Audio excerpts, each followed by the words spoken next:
नमस्कार, स्वागत है आपका मेरे यूट्यूब चैनल पर। पिछले वीडियो में मैंने आपको तुलसी महात्म्य बताया था जो कि पद्म पुराण के उत्तरखंड से ले आई थी। आज उसके आगे का महात्म्य सुनते हैं। तो शिव जी बोलते हैं कि जो ब्राह्मण तुलसी काष्ठ की अग्नि में हवन करते हैं, उन्हें एक एक सिक्त यानी भात के दाने अथवा एक एक तिल में अग्निष्टोम यज्ञ का फल मिलता है।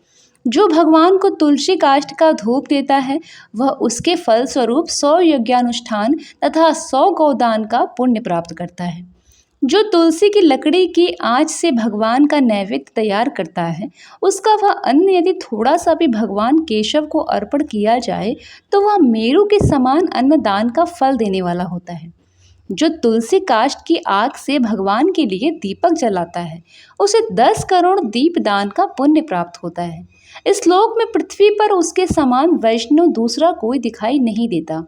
जो भगवान श्री कृष्ण को तुलसी काष्ठ का चंदन अर्पण करता है तथा उनके श्री विग्रह में उस चंदन को भक्ति पूर्वक लगाता है, वह सदा श्री हरि के समीप रमण करता है।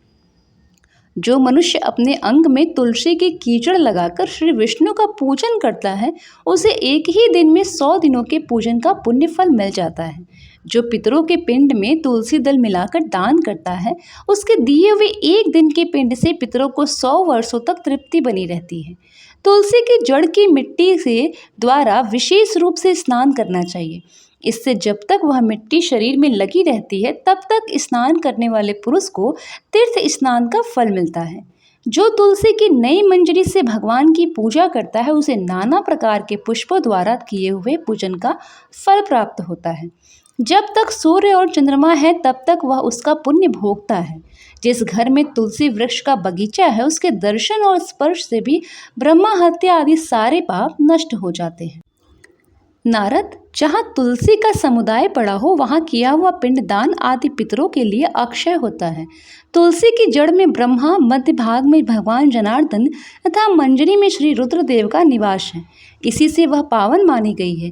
विशेषतः शिव मंदिर में यदि तुलसी का वृक्ष लगाया जाए तो उससे जितने बीज तैयार होते हैं, उतने ही युगों तक मनुष्य स्वर्गलोक में निवास करता है।